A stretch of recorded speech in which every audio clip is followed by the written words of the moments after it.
Morning, everybody. Chris here. I'm going to be starting up a new series of videos called Fantastic Plastic, talking about a lot of the polymer guns that are out there these days. And if you're gonna start talking about plastic guns, you should probably start with the originator, and that'd be the Glock.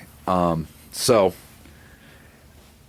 there's a lot of videos out there about Glocks, so I'm going to try to keep this kind of short and sweet, and because quite honestly, if you probably know anything about guns, you know about Glocks.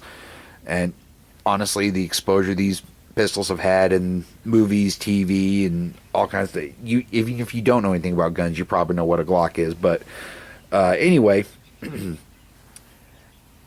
I really like Glocks. I really, really do. I was on the fence and really didn't like them when they first came out, and then I started shooting them and realized that these are some really good pistols, man. And I took the Glock Armorer's course and came away from that with an even deeper appreciation of these guns and just how simple and rugged and robust these things are. But I've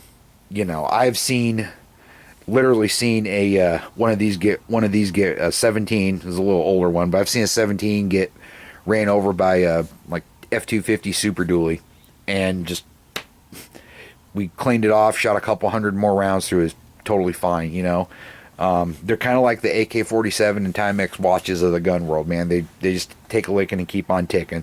I've seen these things used and abused, run dirty, dry, all kinds of stuff, and they just keep chugging right along. The main thing I really like about them, though, is just how simple they are to work on. Easy to field strip and easy to detail strip. Once you take the Armorer's course, it's I think it takes you about between 5 and 10 minutes, depending on just how slow you are, to completely detail strip one of these down to all the small components you can take off the frame and slide. Field stripping is just dead nuts easy.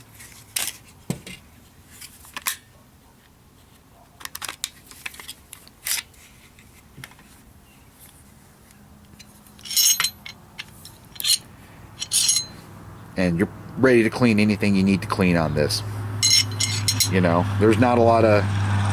Some of the newer polymer guns are just about as easy, but this was one of the first.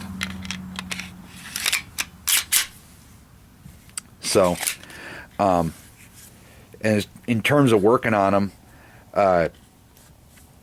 if you take the Armorer's class, which is actually available to civilians. If you're a member of the Glock Shooting Sports Foundation, which I am, you can have the opportunity to take the class when it's in your area.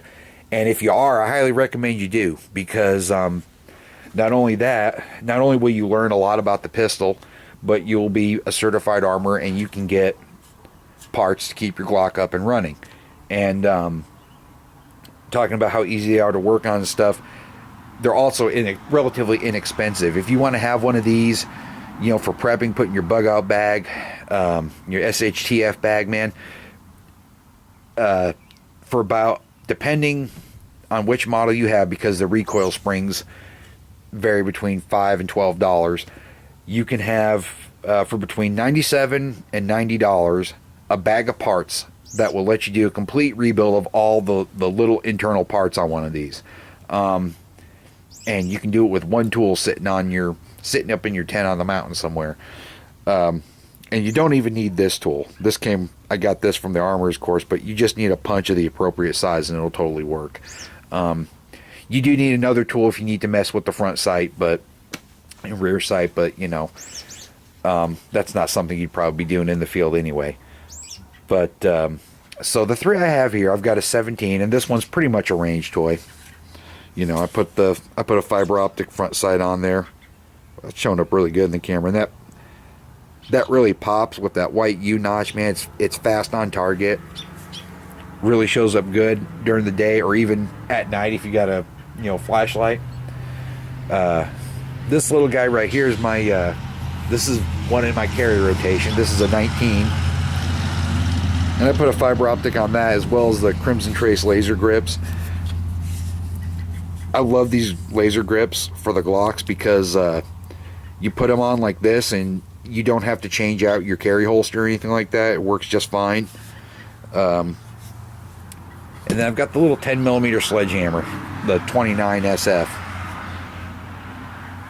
I actually really enjoy shooting this pistol. It's you know, you hear a lot about 10mm and recoil and stuff, and this is not a big gun, man. It's a little fatter, but it's about the size of a Glock 26 9mm, and I found it to be remarkably controllable, easy to shoot. So with the right loads, you know, this is good protection for a lot of critters out there if you're out in the woods, and easy to pack, easy to carry around.